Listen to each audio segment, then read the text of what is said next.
Hello, this is a recording which will explain how to complete question 8.9 on page 54 of your workbook.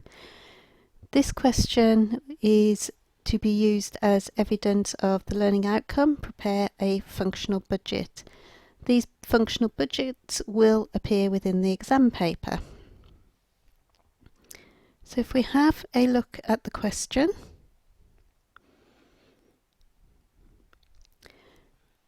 so Jones Limited manufactures a single product. Its sales budget and finished goods stock budget for period 3 are as follows. We have sales of 700 units, opening stock of finished goods 50 units, closing stock of finished goods 70 units.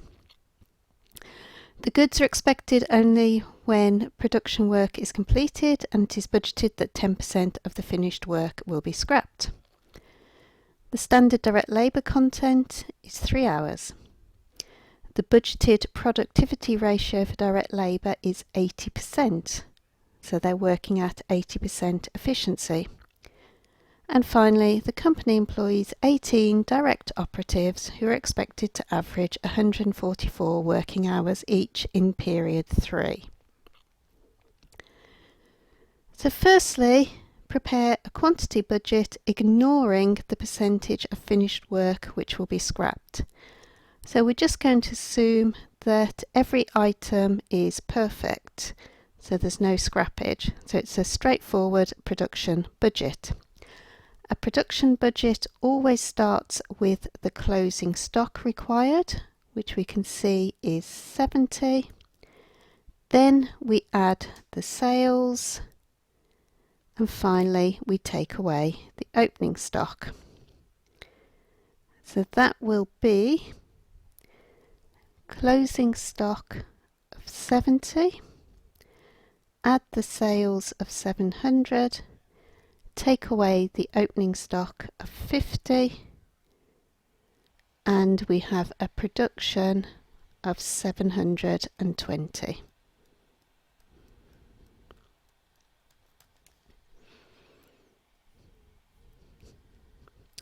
So that's part A. Part B is to adjust the quantity budget to allow for the finished work which is scrapped. And the first sentence told us that 10% of the finished work will be scrapped. So if 10% is scrapped, we are left with 90%. So this production of 720 is equivalent to 90%.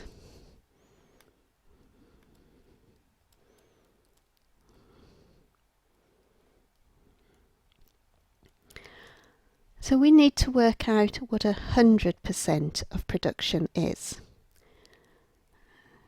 So we take the 720, we know it's equivalent to 90%, so we divide by 90, times it by 100, so that we know what 100% is, and that gives us 800 units.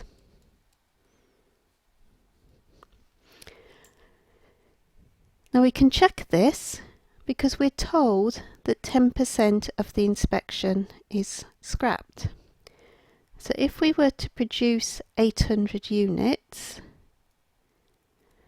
and we scrap 10%, it will leave us with 720. And that is the production that we worked out that we required.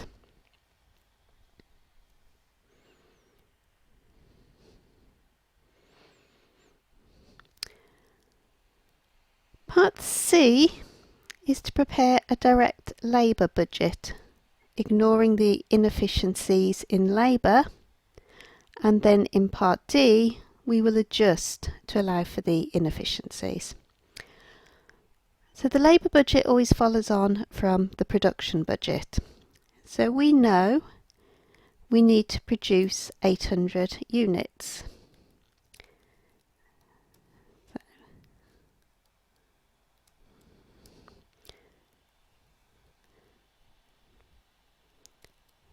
production is 800 units.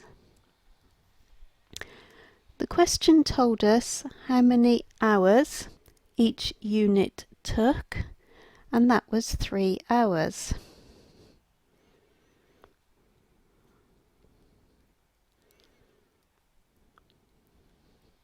So therefore we need to budget for 2,400 hours.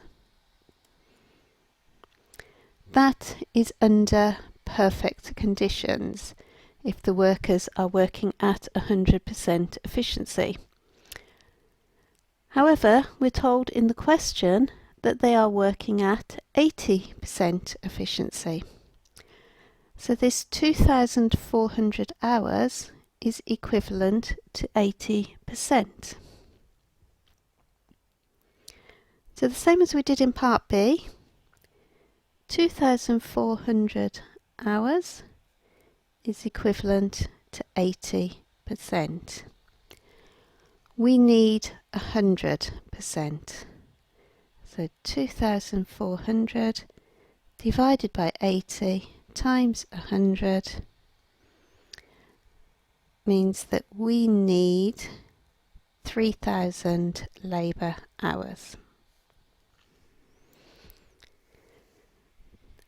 And again, we can do a check on that. 3,000 hours, if they work at 80% efficiency, 80% of 3,000 will bring us back to the 2,400. We are asked to comment on the problem that the direct labour budget reveals and suggest how this problem might be overcome. Well, we've been calculating how many hours that we need, and we have worked out that we need 3,000 hours. We've been told that the company employ 18 workers and they each work 144 hours. So in total, they can work 2,592 hours. But the budget indicates that we need 3,000 hours. So we've got a shortfall, and that's the problem. We are 408 hours short. So what could we do to overcome it? Well, firstly, we could try and improve the efficiency of the workforce. They're currently working at 80% efficiency. If they were to work at 100% efficiency, we'd only need 2,400 hours. So we could look at improving efficiency. We could look at the production.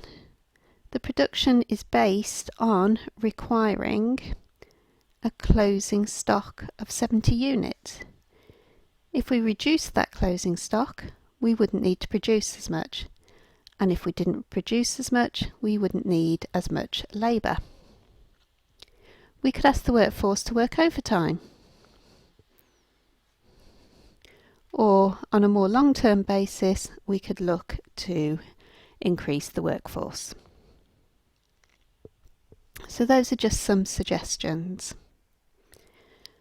So the main things to take from this question is how to adjust the budgets for inefficiencies. So do check that you understand that. And that brings us to the end of this worked answer.